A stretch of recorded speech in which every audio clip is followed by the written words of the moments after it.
My father-in-law left me his house instead of his own son, so my husband tried to forge the will. When Frank died, I expected his son David, my husband of 8 years, to inherit everything. Frank had always been cold to me, barely acknowledging my existence at family dinners. He'd grunt responses to my questions and never once thanked me for the casseroles I brought over. So imagine my shock when the lawyer called on a Tuesday morning while I was folding laundry. Mrs. Morrison, your father-in-law has left you the family estate on Maple Drive, including all contents and financial assets. I dropped the phone. The estate was worth over $2 million.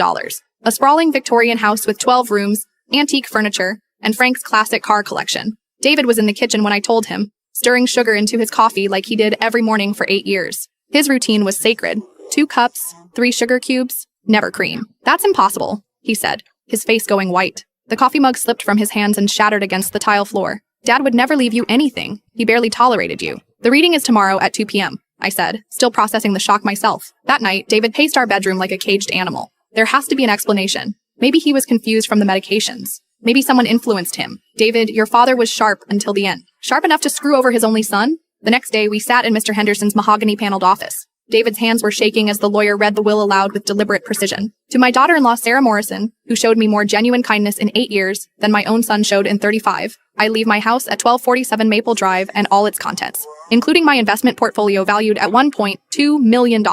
David shot up from his chair like he'd been electrocuted. This is wrong. My father was sick, confused. Sarah manipulated him during those visits. Mr. Henderson adjusted his wire-rimmed glasses calmly. Your father came to me 6 months ago, Mr. Morrison. He was of completely sound mind and very clear about his intentions. But why? David demanded, turning to me with wild eyes. What did you do to him? I thought about all those Tuesday afternoons I'd spent with Frank after his stroke, helping him shower when David claimed he was too busy with work, reading mystery novels to him when David said hospitals made him uncomfortable, sitting through his chemo treatments when David couldn't handle seeing his father weak. I just visited him, I said quietly. David's face twisted with pure rage. We're contesting this. There's no way in hell Actually, Mr. Henderson interrupted. There's something else your father left. He pulled out a sealed envelope. A letter. He suspected you might challenge the will. David went completely pale. What kind of letter? The lawyer's expression darkened as he scanned the contents. One that explains exactly why he chose your wife over his own son, in very specific detail. David grabbed my arm so hard I winced, his fingers digging into my flesh. We're leaving. Right now.